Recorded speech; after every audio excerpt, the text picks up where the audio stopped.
Hi friends, வணக்கங்க. இன்னைக்கு நம்ம கிச்சன்ல ரொம்பவே ஆரோக்கியமான சுண்டக்கடலை தோசையும் அதுக்கு ஏத்த காரசாரமான கடுகு சட்னியும் எப்படி செய்யறதுன்னு தான் பார்க்க போறோம். வாங்க வீடியோக்குள்ள போகலாம். இப்போ ஒரு பாத்திரத்துல 1 கப் சுண்டக்கடலைய உள்ள சேர்த்துக்கலாம். அதோட 1/2 கப் கடலைப்பருப்பும் உள்ள போட்டுக்கோங்க. அடுத்து இதோட 1/2 கப் உளுந்தையும் சேர்த்துக்கலாம்.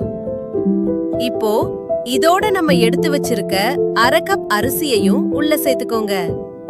இது எல்லாமே நல்லா மூழ்கிற அளவுக்கு தேவையான தண்ணி ஊத்திக்கலாம். தண்ணி ஊத்துனதுக்கு அப்புறமா இத 2-3 தடவை நல்லா கலஞ்சு சுத்தமா எடுத்து வச்சுக்கோங்க. இப்போ நல்ல ஊறுன இந்த பருப்புகளோட காரத்துக்கு பச்சை மிளகாயும் வாசனைக்கு இஞ்சியும் தேவையான அளவு உள்ள சேர்த்துக்கலாம். இதோ மிக்ஸில போட்டு நல்ல நைஸா அரைச்சு மாவா எடுத்து வந்தாச்சு. இப்போ இந்த மாவுல தேவையான அளவு உப்பும் பொடியா நறுக்குன கொத்தமல்லி தழையும் கொஞ்சம் தூவி நல்லா கலந்து வச்சுக்கோங்க.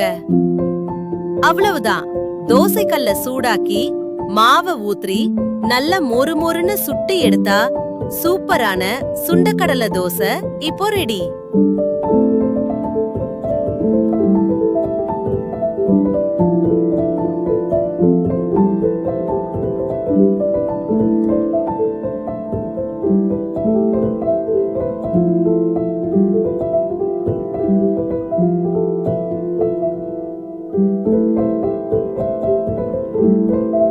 அடுத்ததா இந்த தோசைக்கு காம்பினேஷன் செமையா இருக்கிற மாதிரி ஒரு சூப்பரான கடுகு சட்னி பாத்திரலாம் வாங்க.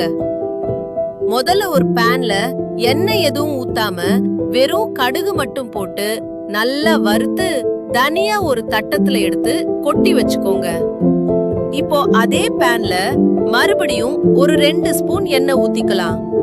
எண்ணெய் சூடானதும் இதோட கொஞ்சமா கடலைப்பருப்பு உள்ள சேர்த்துக்கோங்க.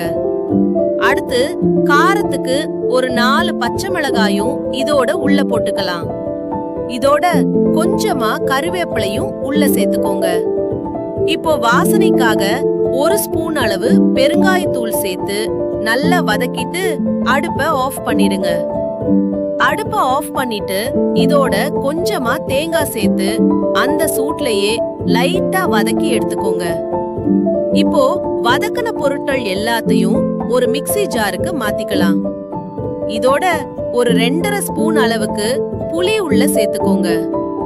அடுத்து சட்னி நல்லா டேஸ்டா இருக்க கொஞ்சமா கருப்பட்டியும் உள்ள சேர்த்துக்கலாம். இப்போ மிக்ஸில போட்டு அரைக்கும் போது தேவையான அளவு தண்ணியும் ஊத்தி நல்லா நைஸா அரைச்சு எடுத்துக்கோங்க.